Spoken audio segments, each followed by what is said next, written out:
to this treatment, please raise your hand, move forward and give your sign. I'm going to have the mic so you can give your question. Okay? First of all, I want to ask the two of you. You are mainly developing for the iPhone, is that right? Are you doing any cross-platform work? We also work with Android and also a little bit with Java ME. So as soon as the payments models will work on Android, we have commercial apps here. We already have free versions for one of our applications on Android. And we have discussions to get our Java ME games out also, but it's much harder to find good channels to reach a big audience with the future ME. The main obstacle is the business model, not the technology itself. No, it's definitely the business model and the distribution channels. And do you think this will change? I think it's changing for the better. I think it's become a necessity for all parties to make it easier to reach the market for developers. And in the long run, you say in a year's time, 2 years' time, and then we have a situation where you have the same number of games and applications to download easily for Nokia, Sony, and all the other platforms as we have for the iPhone today. I think in a couple of years' time we will reach that point. But it will take another 2 or 3 years. Yes, I think it will. It's different for different devices, but until everyone has it, I think it will be 1 or 2 years from now. No, I agree totally. I mean, we're a quite small company, and we don't have any big sales departments or marketing departments. I mean, we are basically programmers and designers. So with this model, I believe that we know a lot what the end customer wants. But without this distribution model, we could never have survived with this small company. I mean, we need this distribution model to reach all those users. So I think that more companies like ours will pop up and be able to survive by selling their applications to the end customer directly. Instead of having a few big companies, I believe in many smaller companies.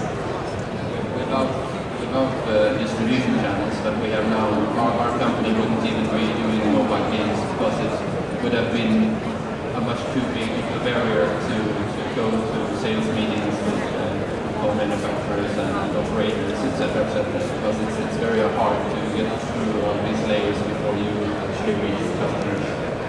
Peter, you're writing a blog on this. Disruption, that's the name of your blog?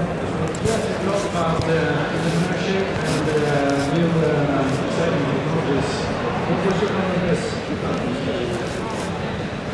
I think the mobile market has always been hindered by great fragmentation that really, as you say, really stops innovation because it's such a big threshold for small companies to actually reach out to enough devices, and also the ability to getting paid for your content.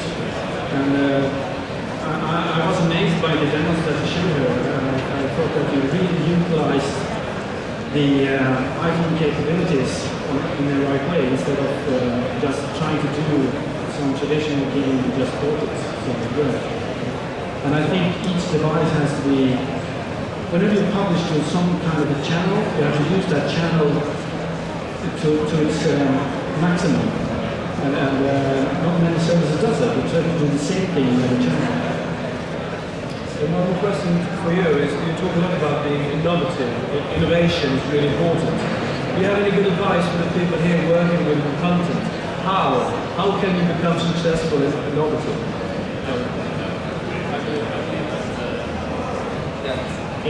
Especially in larger companies, people are not given the freedom enough to be innovative.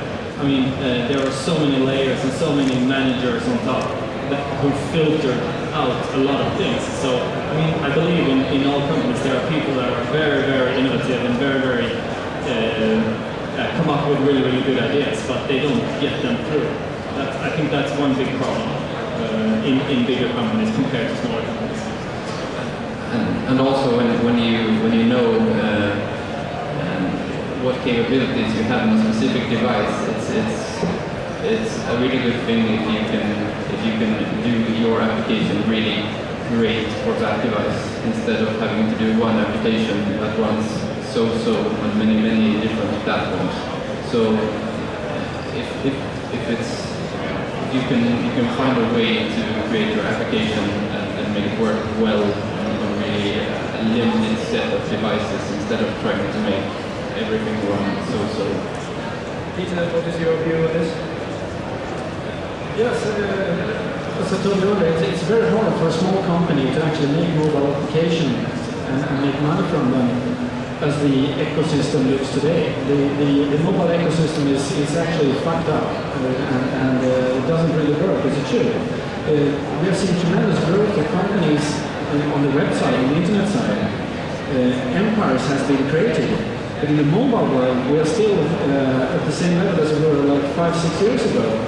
And it's very hard to make money. And these guys, they have found a niche, they are making amazing stuff. And I think these kind of app stores on the new device that comes, it's making it more easier to get. It will be on the panel, the last panel later on. Yeah. So I think we should save some of this discussion for that panel. Where people really can answer these questions. So I think, do we have any more questions from the audience? Or you'll be around here so you can have the questions in the break. Because now we are having a short break for like 15 minutes and we restart with the fourth and final part of this afternoon, where we're going to have a couple of presentations and a roundtable discussion at 3:30. Thank you.